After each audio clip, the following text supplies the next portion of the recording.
Parents మెచ్చిన university Sankalchand Patel university, Gujarat.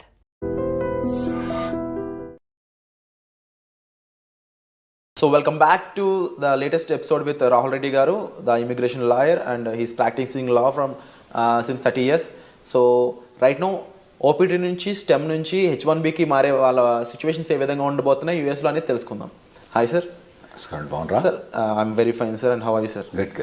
So upcoming మార్చ్లో H1Bకి సంబంధించిన లాటరీస్ అవి ఉండబోతున్నాయి కాబట్టి వాటి గురించి డిస్కస్ చేద్దాం. సో ఓపీటీ అండ్ స్టెమ్ నుంచి ఎవరైతే H1B కోసం వెయిట్ చేస్తూ ఉంటారో లాటరీ టైంలో వాళ్ళ మీద ఎఫెక్ట్ ఏ విధంగా ఉంటుందంటారు? ఇప్పుడు మనకు కొత్త H1B రెగ్యులేషన్స్ వచ్చినాయి. దాని ద్వారా ఏమైందంటే థర్డ్ పార్టీ ప్లేస్మెంట్ అనేది కొద్దిగా స్ట్రిక్ట్ అయిపోయింది. అదొకటి. ఇంకోటి ఏంటంటే మనకు లాస్ట్ ఇయర్ H1B కోటాను మొత్తం ట్రాన్సాక్షన్ చేసిండ్రు. అంటే అంతకుముందు 7-8 years నుంచి ఎట్లుండే అంటే అంతకుముందు 3-4 years ఎట్లుండే అంటే ఒక 10 కంపెనీల నుంచి కూడా కొందరు ఫైల్ చేసిండ్రు, ఫ్రాడ్లెంట్ ఫైలింగ్స్ అయ్యి. అంటే ఒకవేళ కనుక కొన్ని జాబ్స్ ఉంటే 10 కంపెనీల నుంచి ఫైల్ చేసిన ఉన్నారు. అయితే ఇప్పుడు లాస్ట్ ఇయర్కి వచ్చేమటికి ఏమైందంటే మీకు ఒకవేళ కనుక 10 కంపెనీలు ఫైల్ చేసినా కూడా శ్రీనివాసరావు అన్నతను మాత్రం ఒకటే కాబట్టి అతనికి ఒకటేసారి లాటరీ వచ్చే ఛాన్స్ ఉంటుంది. అతని బిల్లుని 10 సార్లు బెటరు. ఓకే, మనం అప్పుడప్పుడు పెడతాం కదా, చిన్నప్పుడు పెట్టినప్పుడు మన పేరు ఇచ్చి పెడతాం. మన పేరు ఎక్కువ రాయాలంటే ఏం చేస్తాం, 10 సార్లు రాసి అని లేస్తాం. అటువంటి అలౌడ్ లేదన్నట్టు. ఇప్పుడు ఎన్నిసార్లు రాసినా కానీ ఒకటే చిట్టి ఆ శ్రీనివాసరావు గారి పేరుతోటి ఒకటే చిట్టి పోతుంది. ఆ చిట్టి ద్వారా అది లాస్ట్ ఇయర్ ఇంప్లిమెంట్ చేసినారు. ఇప్పుడు కొత్త రెగ్యులేషన్స్ ప్రకారం ఏం చేశారంటే దాన్ని రెగ్యులేషన్స్ ద్వారా చేయబట్టి ఏమైనా కోర్టుల కేసులు కానీ వాటిని ఎదుర్కోవడానికి ఈజీ అవుతాయని చెప్పి వాళ్ళు రెగ్యులేషన్ ద్వారా పోయినరు. అయితే ఇప్పుడు కొత్త ప్రొవిజన్ ఏంటంటే లాటరీ మనం మార్చ్లో ఫైల్ చేసేటప్పుడు కొత్తగా ఫీజు అంతకుముందు $10 ఉండే. $10 ఏంటండి ఎప్పుడు ఇవ్వాలి, ఎప్పుడు పెద్ద కేర్ చేయరు. సో కొందరు ఫ్రాడ్లెంట్ ఫైల్ చేసే వాళ్ళు కొద్దిగా ఎక్కువ ఫైల్ చేస్తున్నారు, $10.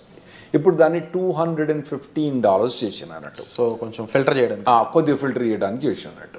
అసలు మేము ఈ రెగ్యులేషన్స్ పాస్ చేసేటప్పుడు మేము ఏమైనా అడ్వైజ్ చేసినామంటే అసలు మొత్తం లాటరీ చేసేటప్పుడు మొత్తం ఫైలింగ్ ఫీజే తీసుకోండి. ఓకే, సెలెక్ట్ అయితే ఆ ఫైలింగ్ ఫీజు ఇవ్వకండి. ఎట్లా మేము కట్టాలి కదా, ఫైలింగ్ ఫీజు కట్టాలి కదా, మేము ఇవ్వకండి అని చెప్పి మేము అడ్వైజ్ చేసినాం. వాళ్ళు ఇన్లే సరే ఏదో $215 చేసిండ్రు.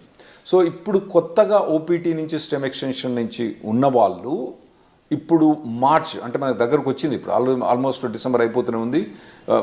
మార్చ్కు మీకు H1B లాటరీ ఉంది. ఇప్పటి నుంచే మీరు కంపెనీ కానీ కంపెనీ HR కానీ కంపెనీ లాయర్ కానీ కాంటాక్ట్ చేసి టచ్లో ఉండి మీరు H1B ఫైల్ చేయడానికి రెడీ కాండి. అండ్ వీళ్ళు ఎటువంటి జాబ్స్ని చూస్ చేసుకోవడానికి స్కోప్ ఉంటుందంటారు ముఖ్య H1B టైంలో?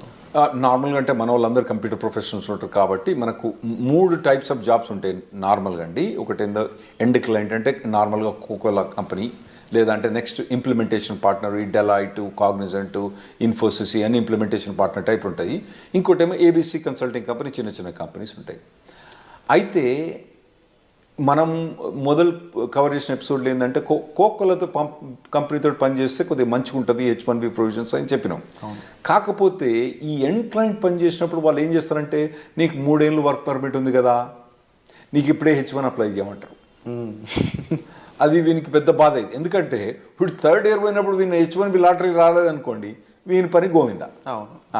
సో అటువంటి వీళ్ళు నార్మల్గా కంపెనీ పోయేటప్పుడు అంటే చాయిస్ ఉంటే మాత్రం మీకు కంపెనీ ఈ ఇయర్ మీకు H1B అప్లై చేస్తుందా చేస్తలేదా అదొకటి కనుక్కోండి.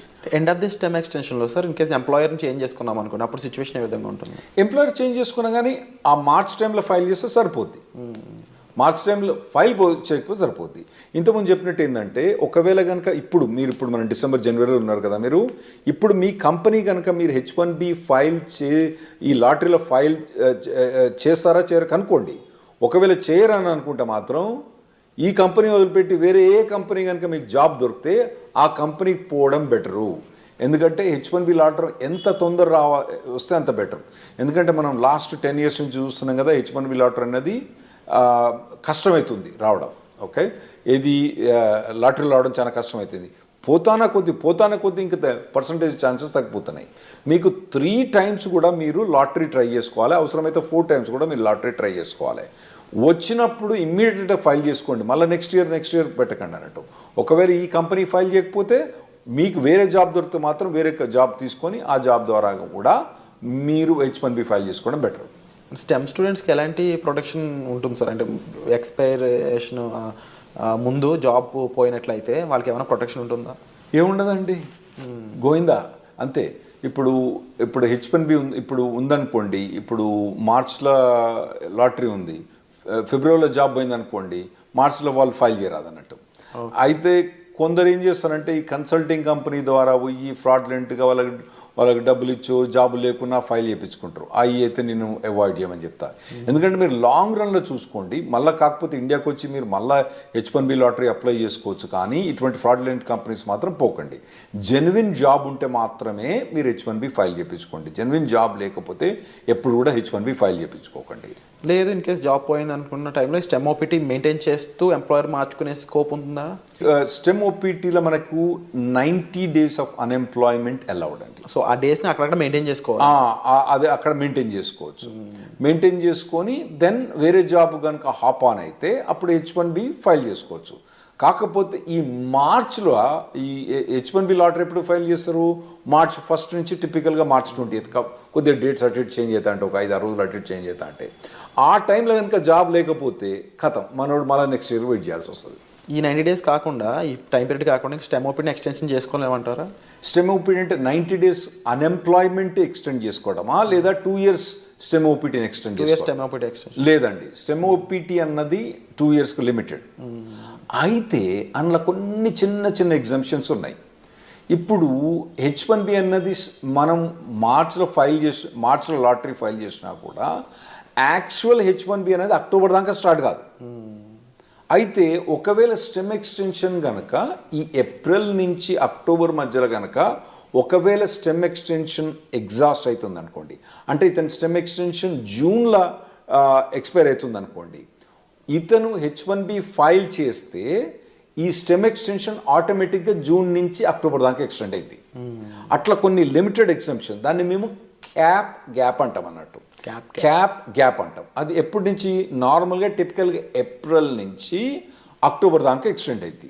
ఏది కంపెనీ ఏదైతే కంపెనీ ఉందో H1B change of status file చేస్తే ఆటోమేటిక్గా క్యాప్ గ్యాప్ అన్నది ఏప్రిల్ నుంచి అక్టోబర్ దాకా ఎక్స్టెండ్ అయింది. అండ్ మనం ముందు మాట్లాడుకున్న ఈ రూల్స్ అండ్ రెగ్యులేషన్స్ అన్నీ కూడా పార్ట్ టైంలో కూడా అప్లైకబుల్ అవుతాయా? అంటే ఇప్పుడు స్టెమ్ వాళ్ళు పార్ట్ టైం కూడా సేమ్ ఇదే చేయొచ్చా, లేదా ఫుల్ టైమే చేయాలి కంపల్సరీ? మీరు అన్నట్టు ఒకవేళ కనుక H1B జాబ్ ఫైల్ చేసిన అనుకోండి, పార్ట్ టైం కూడా వాళ్ళు ఎక్స్టెండ్ చేసుకోవచ్చు.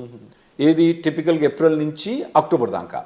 అయితే ఇప్పుడు కొత్తగా వచ్చిన రెగ్యులేషన్స్ ఏవైతే January 17, 2025 అప్లిక్ అవుతాయో దానికి యాక్చువల్లీ స్టూడెంట్స్ కొద్దిగా ఈజీ ప్రొవిజన్ ఇచ్చిండ్రు. కపుల్ ఆఫ్ ప్రొవిజన్స్ ఏమి ఇచ్చిందంటే, ఒకవేళ నార్మల్గా మేము H1B ఫైల్ చేసినప్పుడు అక్టోబర్ 1st డేట్ పెట్టే ఫైల్ చేయాలి, అక్టోబర్ 2nd ఫైల్ చేయొద్దని చెప్పినట్టు. ఇప్పుడు కొత్తగా ఏంది, నువ్వు ఎక్స్టెండెడ్ డేట్స్ అంటే ఇంకా లేట్ డేట్ తోటి కానీ మేము ఒకవేళ కనుక ఏప్రిల్లో మేలో ఫైల్ చేసినా కూడా కొద్దిగా లేట్గా స్టార్ట్ డేట్ అంటే వీని స్టెమ్ ఎక్స్టెన్షన్ ఉంటుంది కదండి, ఈ స్టెమ్ ఎక్స్టెన్షన్ ఎక్కువ వాడుకోవడానికి ఇంకా ఎక్కువ రోజులు పెట్టుకొని, అంటే అక్టోబర్ 1st కాకుండా డిసెంబర్ కానీ జనవరి కానీ స్టార్ట్ డేట్ పెట్టుకొని మేము H1B ఫైల్ చేసుకోవచ్చని కొత్త రెగ్యులేషన్ వచ్చింది. ఇది స్టెమ్ ఎక్స్టెన్షన్ ఉన్న వాళ్ళకు, ఓపీటీ ఉన్న వాళ్ళకి చాలా అడ్వాంటేజ్ అండి. ఎందుకంటే అనవసరంగా 6 years H1B వాడరు. ఇంకోటి ఏంటంటే వీళ్ళకు ఓపీటీ స్టెమ్ ఎక్స్టెన్షన్స్లా వీళ్ళకు 7% ఇన్కమ్ ట్యాక్స్ రిబేట్ వస్తుంది. H1B పోయినప్పుడు రాదు, అంటే దాన్ని యాక్చువల్లీ ఇన్కమ్ ట్యాక్స్ అన్నాము, సోషల్ సెక్యూరిటీ అంటాము. ఆ సోషల్ సెక్యూరిటీ అన్నది వీళ్ళు కట్టని అవసరం లేదు. సో ఆ ఎగ్జామ్షన్ కూడా ఇది వీళ్ళు ఎక్కువ వాడుకోవచ్చు. ఆ ప్రొవిజన్స్ కూడా ఇచ్చిండ్రు. ఇంకోటి ఏది, స్టార్ట్ డేట్ లేట్ చేయొచ్చు అని ఉంది కదా. ఇంకోటి నేను ఏం చెప్పినా, స్టెమ్ ఎక్స్టెన్షన్ కానీ ఓపీటీ కానీ ఏప్రిల్ నుంచి అక్టోబర్ దాకా H1B ఫైల్ చేస్తే ఆటోమేటిక్ అక్టోబర్ దాకా ఎక్స్టెండ్ అవుతుందని చెప్పిన. దాన్ని క్యాప్ గ్యాప్ అంటాం. దాన్ని వాళ్ళు ఏం చేశారంటే క్యాప్ గ్యాప్ అన్నది అక్టోబర్ దాకా కాకుండా ఏప్రిల్ అంటే మళ్ళీ నెక్స్ట్ ఏప్రిల్ దాకా వాళ్ళు ఎక్స్టెండ్ చేసినట్టు, అంటే దాదాపుగా 1 year ఎక్స్టెండ్ చేసినట్టు. ఓకే. కాకపోతే దాని కిటికీ ఏంటంటే ఈ క్యాప్ గ్యాప్కు H1B అన్నది ఫైల్ చేయడం కంపల్సరీ. చేసిన వాళ్ళకి మాత్రం లాటరీలో సెలెక్ట్ అయ్యి H1B ఫైల్ చేసిన వాళ్ళకే ఈ క్యాప్ గ్యాప్ వర్తిస్తుంది. అంటే ఇప్పుడు తర్వాత ఈ క్యాప్ గ్యాప్ ఎక్స్టెన్షన్ కూడా H1B లాటరీలో సెలెక్ట్ అయ్యి H1B ఫైల్ చేసిన వాళ్ళకే ఈ క్యాప్ గ్యాప్ అన్నది వర్తిస్తుంది. అంటే ఈ ప్రొవిజన్ నార్మల్గా తీసుకొచ్చిన అవసరం ఏం పడిందంటే, H1B నార్మల్గా 5-6 మంత్స్లో అప్రూవ్ అయిపోద్ది. లేదంటే మనోడు ఎక్కువ పైసలు కట్టేస్తారు 3 వారాలకే అప్రూవ్ అవుతుంది ప్రీమియం ప్రాసెసింగ్కి. కొత్త అడ్మినిస్ట్రేషన్ వస్తుంది కదా, కొత్త అడ్మినిస్ట్రేషన్ అప్పుడు ఈ కొత్త అడ్మినిస్ట్రేషన్ కొత్తదేం కాదు, అంతకుముందు ఉన్నదే. అంతకుముందు మమ్మల్ని నరక యాతలు పెట్టింది ఈ అడ్మినిస్ట్రేషన్. వాళ్ళు ఈ ప్రీమియం ప్రాసెసింగ్ ఇవన్నీ సస్పెండ్ చేసినారు. అయితే ఇప్పుడు క్యాప్ అనేది అక్టోబర్ దాకానే, ఇదివరకు పాత రూల్స్ ప్రకారం అక్టోబర్ దాకానే ఎక్స్టెండ్ అయ్యి అక్టోబర్లో H1 అప్రూవ్ కాలేదనుకోండి, ఇడు జాబ్ చేయకుండా కూర్చోవాలి. అప్పుడప్పుడు పెద్ద కంపెనీలు ఏం చేస్తాయి, జాబ్ చేయకపోతే పో నీ H1 తీసేస్తాను తీసిపో, జాబ్ తీసేసుకొస్తాడు. అప్పుడేమవుతుంది, నా గరక నా ఘాటక అవుతాడు వీడు. అయితే ఇప్పుడు కొత్త ప్రొవిజన్ ప్రకారము ఒకవేళ ట్రంప్ అడ్మినిస్ట్రేషన్ వచ్చి H1 ప్రీమియం ప్రాసెసింగ్ తీసేసినా, అంటే ఎక్స్ట్రా $2,500 కట్టినా కూడా, దానికి ఎక్కువ ఫాస్టర్ ప్రొవిజన్ తీసేసినా కూడా, మనోడు అక్టోబర్ దాటిన తర్వాత, అంటే వీని వర్క్ పర్మిట్ ఒకవేళ జూన్లో అయిపోయినా కూడా అక్టోబర్ దాకా కాకుండా మళ్ళీ ఏప్రిల్ దాకా ఇతను జాబ్ క్యాప్ మీద జాబ్ చేసుకోవచ్చు. అది ఈ January 17th మనకు వచ్చే రెగ్యులేషన్స్ తోటి చాలా అడ్వాంటేజ్ అవుతుంది మనకు. ఓవరాల్గా డిఫరెంట్ అప్లికేబుల్స్ అయితే రానున్నాయనేది అర్థమవుతుంది క్లియర్గా. అండ్ కొన్ని బెనిఫిషరీస్ కూడా కనిపిస్తూ ఉన్నాయి డెఫినెట్లీ. అండ్ బిఫోర్ జాబ్ వీళ్ళు స్టెమ్ ఓపీటీ వాళ్ళు ఎటువంటి రిక్వైర్మెంట్స్ ఉంటాయి సార్ అప్లై చేయడానికి? అంటే ఓపీటీ స్టెమ్ ఎక్స్టెన్షన్ ఈ రెండిట్లు అంటారా? అంటే వీళ్ళు మొదటి నుంచి కాలేజీలో చదువుతున్నప్పుడే వీళ్ళకు ఆన్ క్యాంపస్ రిక్రూట్మెంట్ నడుస్తుంటుందండి, వాటిల్లో పార్టిసిపేట్ చేయాలి. ఇంకోటి ఏంటంటే, మీకు ఇంతకుముందు చెప్పినట్టు ఏంటంటే, వీళ్ళు మొదటి నుంచి కూడా ఏదో టెక్నాలజీ తీసుకొని, హాట్ టెక్నాలజీ తీసుకొని, కరెంట్ టెక్నాలజీ తీసుకొని, దాని మీద కంప్లీట్గా ఇంటర్న్షిప్స్ కానీ, తర్వాత ఎడ్యుకేషన్ కానీ, ట్రైనింగ్ కానీ తీసుకొని, ఒకవేళ టెక్నాలజీ మారితే మళ్ళీ ఇమీడియట్గా మారండి టెక్నాలజీ.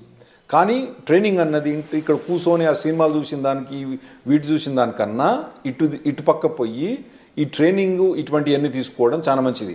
ఎందుకంటే నార్మల్గా ఇక్కడ జనరల్ ప్యాకేజ్ ఏంది 5 lakhs 6 lakhs ఉన్నది, అక్కడ మీకు 80 లక్షల నుంచి మొదలైంది ప్యాకేజ్.